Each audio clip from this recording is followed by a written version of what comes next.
That's Vorthri.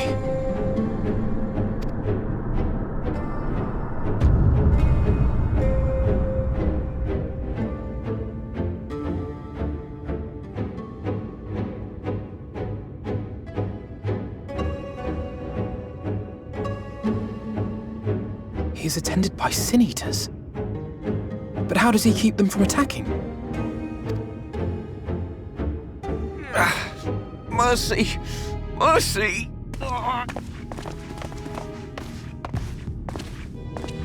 By the 12.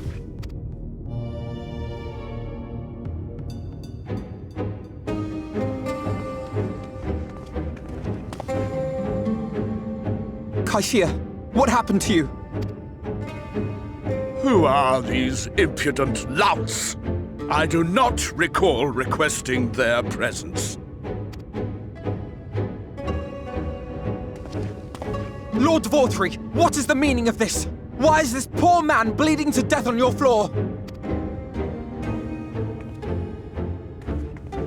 Why? You ask me why? Because criminals must be punished. And this man is guilty of fraud. He came to us, claiming to be a man of business. Yet his subsequent conduct has shown him to be anything but. Yulm is a city built on love for one's fellow man. Those who have naught to give and live only to take are a blight upon our society! To atone for this crime, I ordered that he fling himself from the balcony. And he had the temerity to weep. Please, my lord, anything but that. What then is a man of mercy to do, but offer the sinner another way to show his contrition? Another way? Meaning what exactly?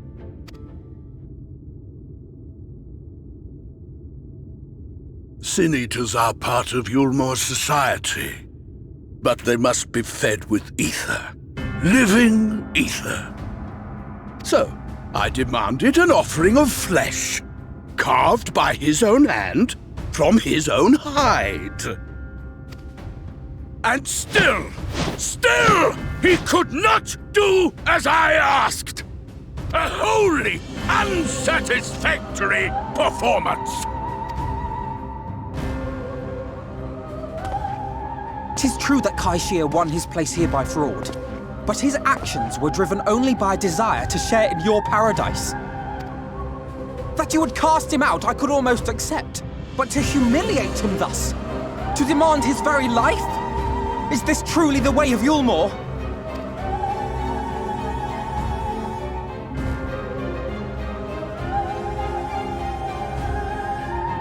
Oh, you dim, deluded child. Have you ever paused to consider what it takes to maintain such a paradise in this barren, broken world of ours? The guarantee of safety and stability. The knowledge that if one only abides by the rules, one has naught to fear. I alone can offer these things, for I alone can command the Sin Eaters. And thus am I alone the voice of justice, and any who oppose me, villains to be punished.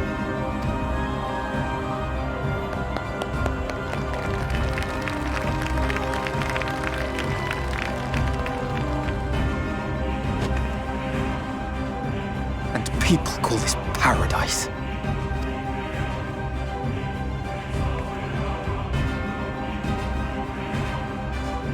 You were granted a place in my city for a particular skill. What was it? Painting. Oh, an artiste! Then you shall paint a picture for me of Yulmor. If I find your art pleasing, then I may excuse this display of insolence.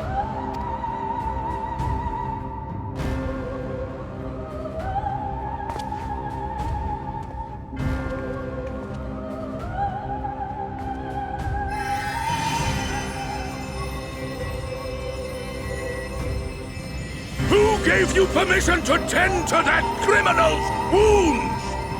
I told you to paint me a picture!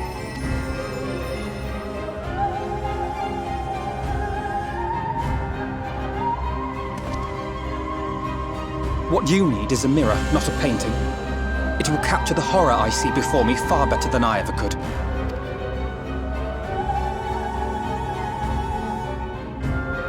Can you walk? I think so.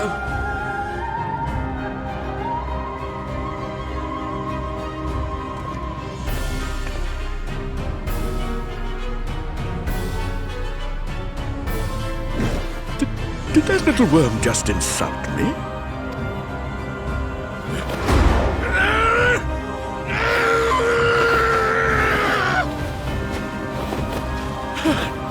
I'll kill them! I'll kill them all! I'll enslave their minds!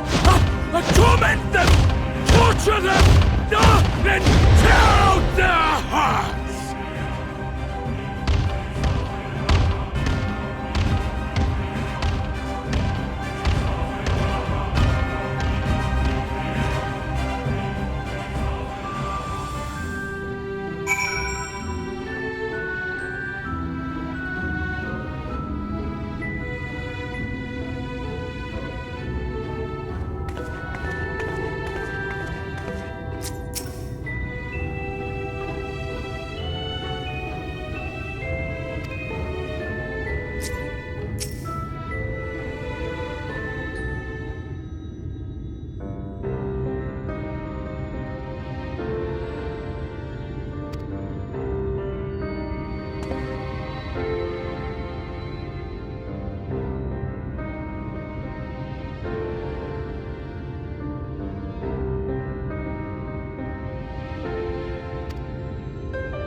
And so you return. Have you gained a better understanding of the crisis now faced by the First? Better is not the word I would use. Some lands may have been spared the flood, but the survivors live only to suffer. There seems no end to the horrors inflicted by the Sin Eaters. Indeed. Those abominations are a calamity in their own right. And I can well imagine how hopeless the task of eradicating them must seem to you. But after countless battles and untold sacrifice, we have identified a potential weakness. Sin Eaters are drawn to serve the strongest of their kind, a class of creature we call Lightwardens. And from what we have been able to ascertain, only a handful of these entities exist.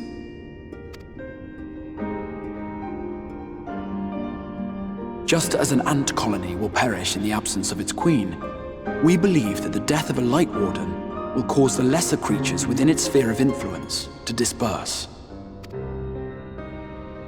I have a feeling Yulmul might have something to say about any concerted action we take against these monsters. Vorthra's command over the Sin Eaters is integral to Yulmoran society. In seeming to guarantee his people's safety, it guarantees their obedience. He will not take kindly to us depriving him of such useful allies.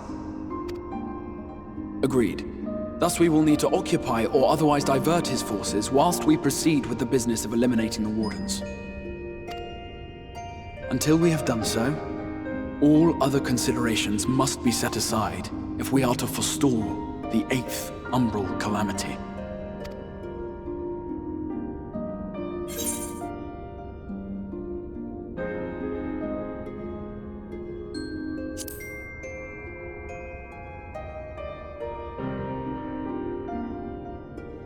Your uncertainty is understandable, given the circumstances. Perhaps a more detailed explanation is in order. To begin at the beginning, then.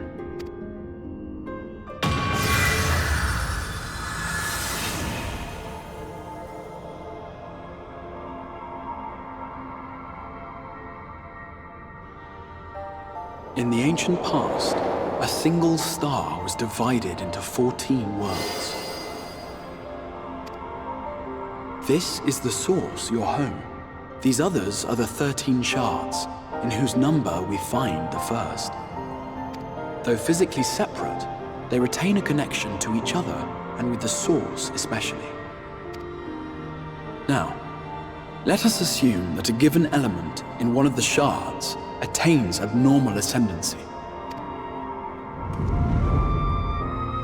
Just as water will flow from the highest point to the lowest, the excess energy will begin trickling into the source.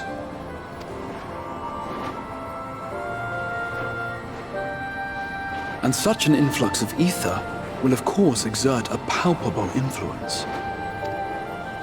If the element in question were fire, then drought and wildfires might ensue. If it were ice, one might expect the weather to turn bitterly cold. As ether continues to pour in, such phenomena will become more and more extreme, until eventually, a single, untimely event triggers a disaster which cracks the barrier dividing the two worlds.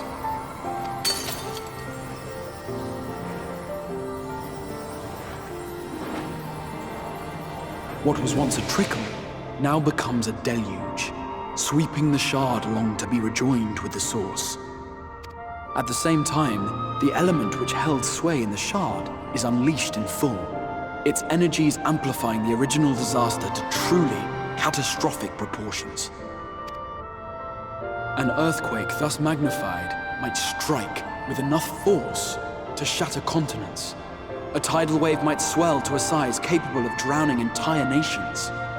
These devastating events are what we refer to as umbral calamities. 7 times has a calamity befallen the source. 7 times has a shard been absorbed.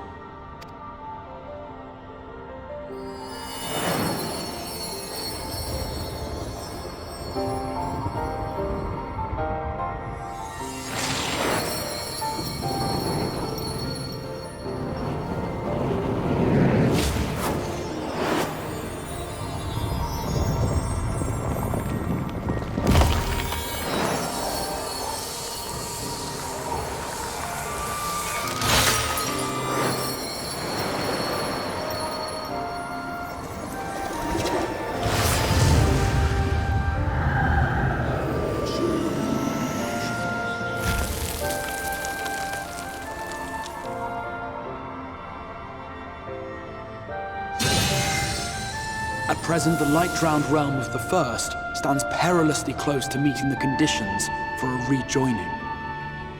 It is the Sin-Eaters who are to blame for the Light's continued dominance.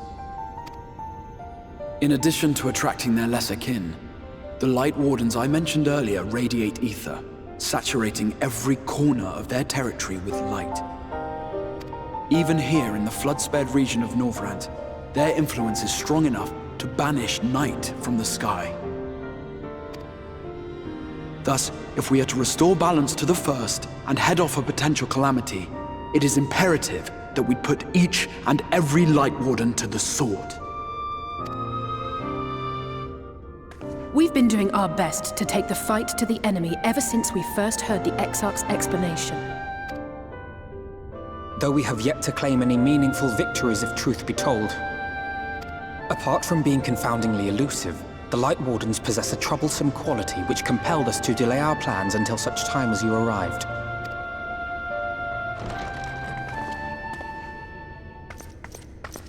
Forgive the interruption, my lord, but Hallminster Switch is requesting reinforcements. They say the Sin-Eaters are attacking in force, and the village could soon be overrun.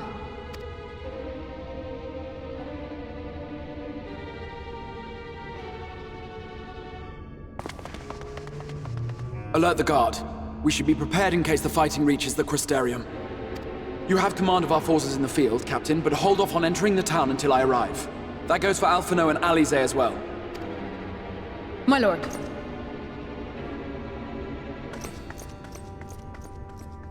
Pray, lend us your strength. Such a fight will provide you with far greater insight than any explanation I could offer.